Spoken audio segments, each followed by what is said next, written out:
దానికి సమాధానం చెప్పడం దగ్గర కోపం వస్తుంది వీళ్ళకి. అక్కడ ఆవేదన చెందుతున్నారు అంతే. అంటే ద్రవిడ పార్టీలకే కాదు, దక్షిణాదిలో చాలా వరకు చాలా రాజకీయ పార్టీలకి ఒక లెసన్ ఇది అని అనుకోవచ్చా?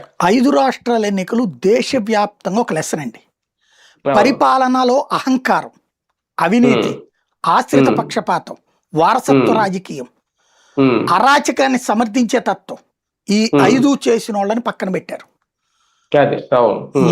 మన్నికగా ఉండటం, బాధ్యతగా ఉండటం, దేశాన్ని కాపాడే ప్రయత్నం చేయడం, హిందుత్వ పరిరక్షణ, మైనారిటీ బుజ్జిగింపు చర్యలకు దూరం, ఈ 5 చేసినటువంటి బీజేపీ పాలిత రాష్ట్రం, ఎన్డీఏ పాలిత రాష్ట్రాలు రెండిట్లోనేమో ప్రభుత్వాన్ని మళ్ళీ కొనసాగించారు. ఆ 5 చేసినటువంటి 3 రాష్ట్రాల్లో ప్రభుత్వాలని గద్దెదించారు.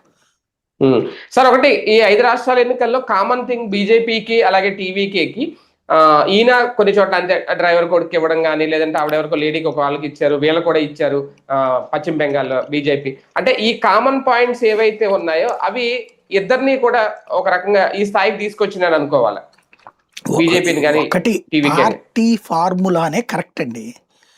ఇందులో అది అదృష్టం.